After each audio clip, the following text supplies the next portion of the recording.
My ex sold my business idea to her friend, while I funded it, so I took legal action and left her life in ruins. I'm a 28-year-old guy, and I've always been obsessed with building something of my own. Ever since college, I've spent nights sketching ideas on my laptop, scrolling through forums, and watching endless tutorials on product development and marketing. There's something about creating from scratch. The sleepless nights, the tiny victories, the thought that one day all of it could be mine. That's always hooked me. I wasn't the type to clock in and out at a 9 to 5. I wanted my life to feel like mine, every decision, every risk. That's when I met Clara. She claimed to have years of experience in marketing and brand management, and she lit up every conversation with ideas that sounded bigger than life. I remember one evening in my tiny apartment, the hum of my laptop filling the room, her leaning over my shoulder, eyes sparkling as she said, "If we play this right, your product could go viral in months. I know exactly how to make it happen." I felt a rush of excitement I hadn't felt in years. For the first time, it didn't feel like I was alone in this. I trusted her. I handed over spreadsheets, projections, and even a chunk of savings to cover initial costs, believing she was as committed as I was. She'd sit across the table, sipping her coffee, nodding, asking questions that made her seem invested, passionate, like she genuinely cared about my vision.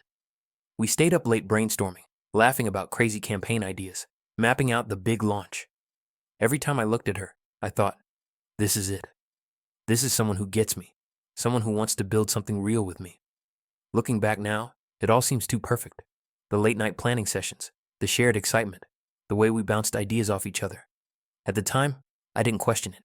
I believed I had found a partner who matched my ambition, someone I could lean on without hesitation. I had no idea the cracks were already forming, invisible under the glow of our shared dreams. I was blind to what was coming, and I would soon learn that trust can be the most dangerous risk of all.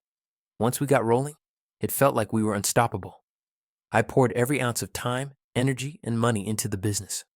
Long nights became normal, fueled by caffeine and the rush of seeing our vision slowly take shape. Clara managed social media, outreach, and branding like she'd done it 100 times before. Or at least, that's what she made me believe.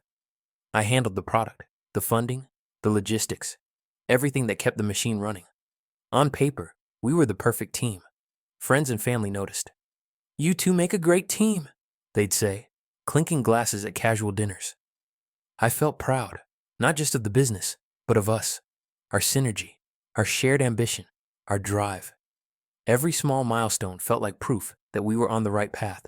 When I stayed up until 3 a.m., debugging the prototype, and Clara was there, meticulously planning content, it felt like we were building a future together. I trusted her implicitly, but little cracks started appearing. She became secretive about calls, stepping out of the room whenever the phone rang, whispering at odd hours. Sometimes I'd catch her typing fast on her laptop, looking guilty when I entered. I told myself it was stress.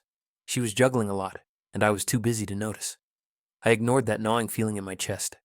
I remember one night, sprawled on the couch with our laptops open, she smiled at me and said, "Don't worry, everything's under control. I've got this covered." Her confidence was reassuring, almost intoxicating, and I wanted to believe her. Yet, as she walked to the bedroom with her phone pressed to her ear, I felt a twinge of unease. Something didn't sit right, but I pushed it down. I thought I was just being paranoid.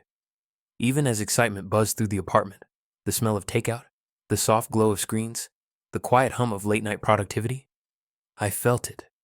A shadow in the corner of our perfect little bubble. I didn't know it yet, but that shadow was the first hint of betrayal, waiting silently for the right moment to strike. It started with small things that didn't add up.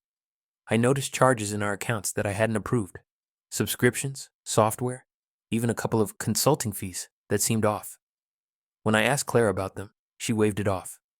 "Oh, it's part of the marketing strategy," she said, brushing my concerns aside with that calm, confident tone she always used. But the more I looked, the more I saw patterns that didn't make sense. Emails she deleted before showing me, calls she took privately, and meetings she insisted were just networking. At first, I wanted to believe her. I thought I was overreacting. I reminded myself, she had experience. She knew what she was doing, and I was still learning the ropes. But deep down, a pit started growing in my stomach, a gnawing unease I couldn't ignore. My dreams were on the line, the money I'd saved and invested, and the idea that I'd nurtured for months, maybe years. Something felt off. I remember sitting at my desk one night, late, the apartment quiet except for the hum of the laptop and the occasional siren outside. I stared at our shared spreadsheets, tracing expenses line by line. Each irregularity felt like a crack widening beneath my feet. I tried to shake it off, telling myself I was imagining things, but the doubt lingered like smoke you can't fully blow away. I confronted her gently, trying to balance caution with trust. "Clara, can you explain these?" I asked, pointing to a few questionable transactions. She leaned back, arms crossed, a half smile on her face. "Trust me, I know what I'm doing. You'd panic if you saw the bigger picture," she said. Her voice was smooth, persuasive, but it left me unsettled. That night, I couldn't sleep. I kept thinking about every call, every secretive glance, every late-night excuse. I realized I needed to start monitoring things more closely, not because I wanted to, but because I had to. A tiny alarm bell had gone off, and I ignored it at my own peril. Something was brewing, and I had no idea just how close it already was. I still remember the day I found out. I was going through some old emails, trying to reconcile expenses, when I stumbled across something that made my chest seize. There it was, screenshots of Clara pitching my business idea to her friend, offering the same concept I had shared with her months ago, the same prototype I had funded and nurtured. My heart stopped. I couldn't breathe. She had sold my idea. While I was sleepless, working to make it real, she had been plotting behind my back. I confronted her immediately. "Clara, what is this?" I demanded, sliding the screenshots across the table. She froze for a second, then laughed nervously. "It's not what it looks like," she said, twisting her fingers. I just wanted to get feedback. I didn't think it would go anywhere." I felt a mix of disbelief and rage. "Feedback? You literally pitched my idea to make money. You took what I built, what I invested in. How could you even think that's okay?" My voice shook. The apartment felt smaller, suffocating, the fluorescent light over the kitchen table harsh and unforgiving. She sighed, leaned back, and crossed her arms. "You're overreacting. I never signed anything. I thought we were partners. This is just business." "Calm down," she said, her tone sharp now, defensive. She wasn't sorry. She was trying to gaslight me into questioning my own reality. I remember standing there, fists clenched, heart racing, staring at the woman I thought I could trust more than anyone. The betrayal hit like a physical blow, and I felt the weight of everything I'd put in, everything I'd believed in, crash down around me. My business, my dreams, my trust, all shattered in seconds. And in that moment, I realized just how much was at stake. This wasn't a small mistake or a misunderstanding. This was deliberate. Clara had been planning it all along, and now I had to face the reality. She could destroy everything I'd worked for if I didn't act. My mind was spinning, and for the first time, fear crept in alongside the anger. After the confrontation, I couldn't sleep. Every scenario ran through my head. What if she tried to launch the product herself? What if her friend helped her? I felt powerless, betrayed, and furious. But I also knew I couldn't just sit there and stew in anger. I needed a plan. The next morning, I scheduled a meeting with a lawyer who specialized in intellectual property and business disputes. Sitting in the office, the sterile smell of coffee and paper filling the air, I laid out everything: the funding, the emails, the screenshots, the prototype files. Every interaction that proved the idea was mine. The lawyer listened, nodding thoughtfully, occasionally typing notes on his laptop. "You have a very strong case," he said finally, looking up. "Ownership is clear. You funded the development, and the communication shows intent. You can recover damages and prevent them from profiting from your idea." Hearing that felt like a lifeline, relief mixed with anger, a cocktail that churned in my chest. I kept replaying Clara's smirks and excuses in my head, the way she twisted everything to make me feel like I was overreacting. I realized she thought she could get away with it, that her charm and manipulation would protect her. But now, I had the tools to fight back. Of course, Clara didn't stay silent. As soon as she sensed I was taking action, she flooded my phone with messages. "I'm so sorry," she wrote. "I never meant to hurt you. Let's talk, please. I can fix this." I didn't respond. I'd learned that replying would only give her an opening. She was trying to emotionally manipulate me, and I couldn't let that happen. I left the lawyer's office feeling a strange mixture of empowerment and exhaustion. The first steps were taken, and finally, the power was shifting. Quietly, strategically, but unmistakably. I realized that trust had been broken. Yes, but control could be reclaimed. This wasn't just about money anymore.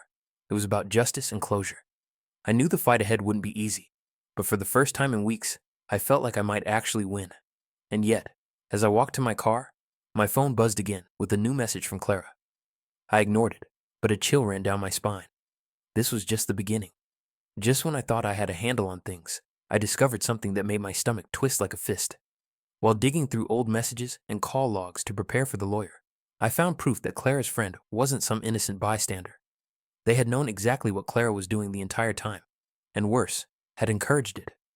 My business idea had been sold not as a mistake, but as a premeditated plan, executed by two people who I thought I could trust. I remember staring at the screen, heart hammering. Emails, draft proposals, and chat threads all pointed to one truth. Clara and her friend were in it together from the start. The friend even tried to cover their tracks, sending messages meant to make it look like Clara acted alone. But the threads didn't lie. Every carefully worded excuse, every feigned ignorance, crumbled under the evidence. Anger flared hotter than it had before. I felt a surge of betrayal so intense it was almost physical, like someone had ripped the floor out from under me again. Clara, who had seemed so confident in her manipulation, suddenly looked cornered in my mind. She wasn't just careless, she was calculating, and her web of deceit was bigger than I could have imagined. When I confronted her about it, she snapped. "I didn't mean for it to go this far," she yelled, her voice sharp and defensive, trying to twist the story into some chaotic accident. But I had the proof. I could see her panic in her eyes, the veneer of control slipping. It hit me then. The stakes were higher than I'd ever realized. This wasn't a petty betrayal anymore. It was a coordinated attack on everything I'd built. My mind raced with possibilities, court strategy, legal leverage, and the bitter satisfaction of knowing the tables were about to turn. I closed my laptop, heart pounding, and whispered to myself, "They thought they could get away with it. They have no idea what's coming." And just like that, the game had changed. I wasn't just defending my idea anymore. I was taking control, and I knew the fight ahead would get even more brutal. The court proceedings were a nightmare I couldn't have imagined. I walked into the building each morning, heart pounding, clutching my folder full of evidence, feeling exposed like I was on trial for having trusted the wrong person. Clara and her lawyer were there, calm, smirking at me sometimes, making snide comments under their breath that I could barely hear, but that burned all the same. Some of our mutual friends even showed up, whispering and looking at me like I was overreacting, like I was the one who had done something wrong. Sleep became impossible. Nights were spent staring at the ceiling, going over every email, every payment, every conversation, wondering if I'd missed something that would ruin my case. My confidence wavered. The betrayal had hit harder than I realized, and now the public scrutiny made it worse. Clara's manipulations extended into the courtroom too, twisting words, painting me as controlling, obsessive, even paranoid. Each time she spoke, I felt my credibility crumble a little, like sand slipping through my fingers. I questioned myself constantly. Had I really misjudged her? Was I making this bigger than it was? Doubts gnawed at me. The anger I'd clung to for weeks now coexisted with a deep, sinking despair. I'd thought this was about justice and reclaiming what was mine, but the legal grind, the lies, the whispers from friends, it all made me feel hopeless, like my dream had been stolen in front of my eyes, and there was nothing I could do to get it back. There were moments I seriously considered giving up. Sitting alone in the empty courtroom, watching Clara smirk at her friend in the gallery, I felt utterly powerless. But somewhere deep inside, a flicker of resolve sparked. I realized that giving up would let her win. Not just the money, but my dignity, my pride, my future. I clenched my fists, staring at the floor, and whispered under my breath, "No, I'm not letting her get away with this." For the first time in weeks, I felt something shift. I wasn't just angry anymore. I was focused, determined, and I knew the fight was far from over. After that low point in court, I realized I couldn't rely on anger alone. I needed evidence, witnesses, and a strategy airtight enough that Clara and her friend couldn't wiggle out. For the next few weeks, I became a detective in my own life. Receipts, contracts, emails, chat logs. I combed through everything with painstaking attention. Every interaction, every dollar spent, every exchange that proved the idea was mine went into a neat digital folder. I started reaching out to friends and business contacts who had been part of early discussions. "Remember when I mentioned my prototype at your meetup?" I asked carefully. Slowly, they confirmed dates, conversations, even emails they had received. One former colleague, who Clara had tried to impress, even admitted he'd noticed her shady behavior and had kept records himself. Each confirmation, each corroboration, felt like a small victory, a brick added to the wall I was building around my truth. Meanwhile, Clara began to sense the shift. I could see it in the subtle ways she started to behave. Calls I couldn't monitor were now frantic, messages shorter and more defensive. The confidence she once wielded so effortlessly starting to crack. Her panic was almost satisfying, though. I didn't let myself gloat.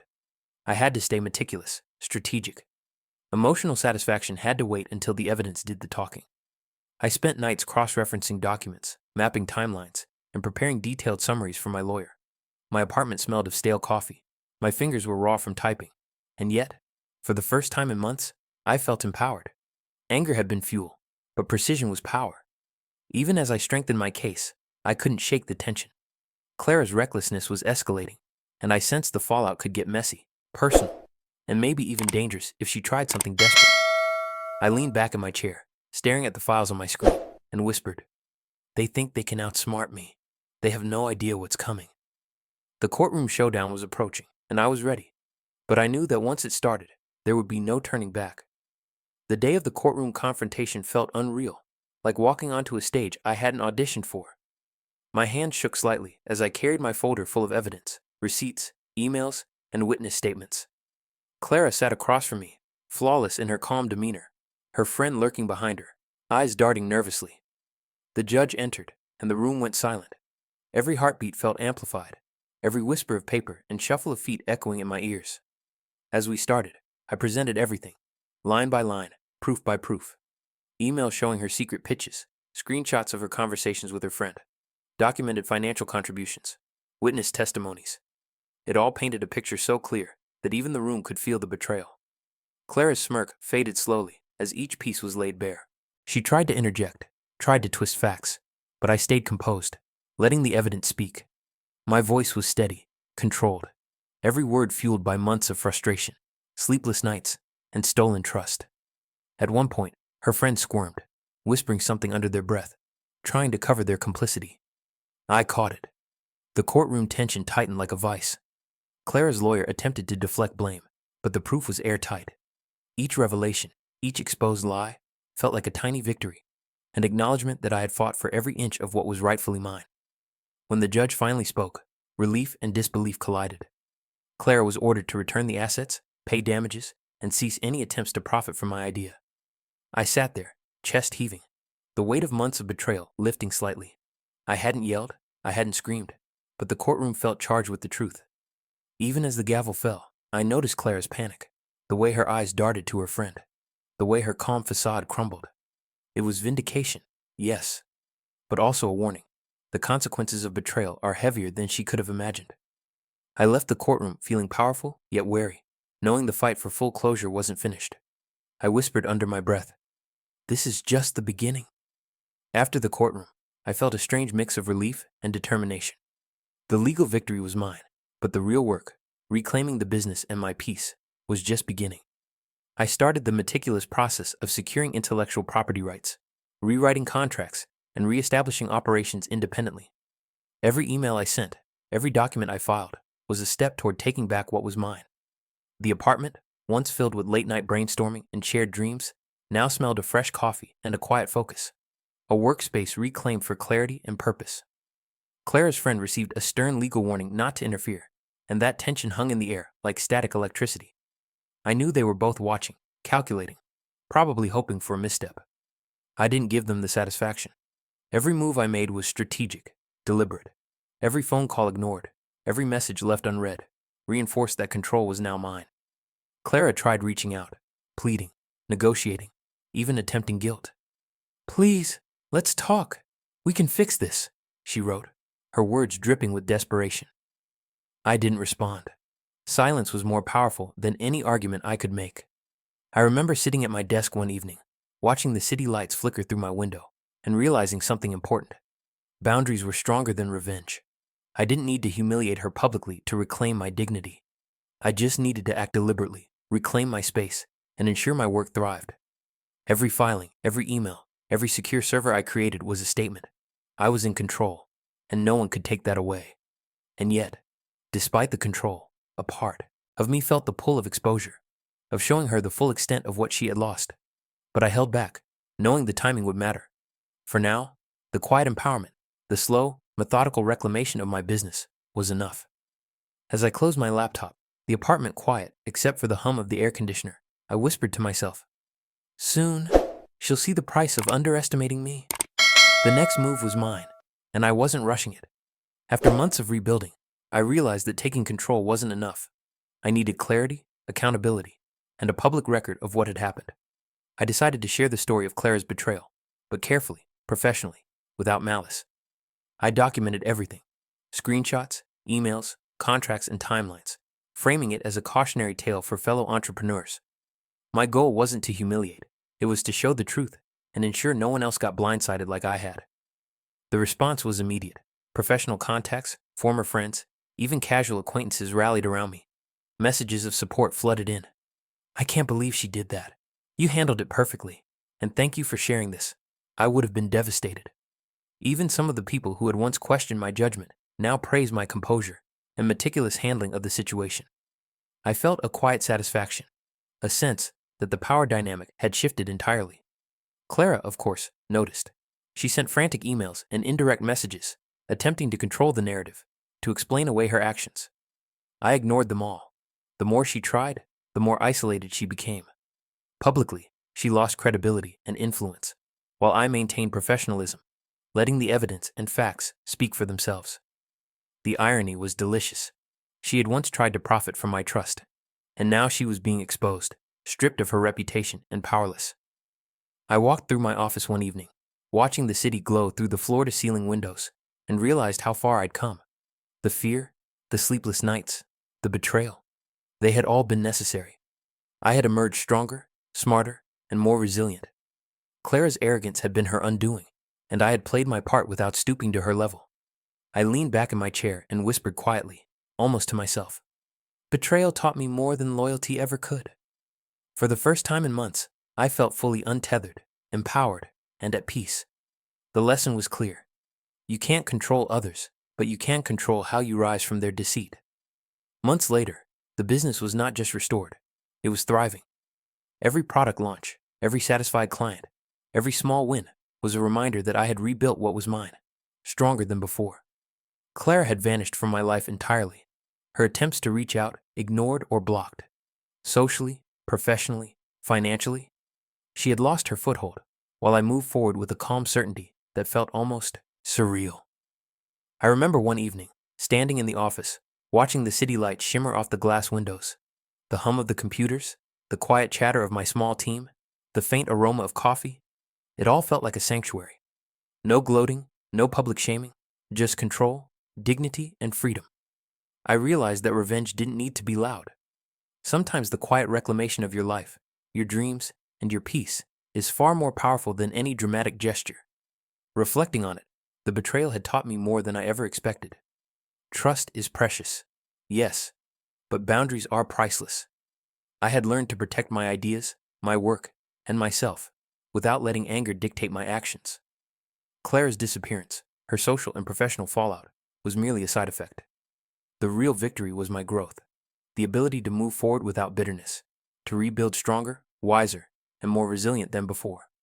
I closed my laptop that night, the office quiet, and whispered softly to myself, "She tried to profit from my dreams. I built my empire, and she's only a footnote." That line carried the weight of every sleepless night, every pang of betrayal, every moment I had questioned myself. The past was behind me, but the lessons, the resilience, and the quiet sense of triumph stayed. I locked the office door, walked down the stairs, and stepped out into the night. The city lights reflected on the wet pavement, and for the first time in months, I felt completely free. Not just from Clara, but from doubt, from betrayal, from everything that had tried to hold me back. This was closure. This was victory. And it was mine.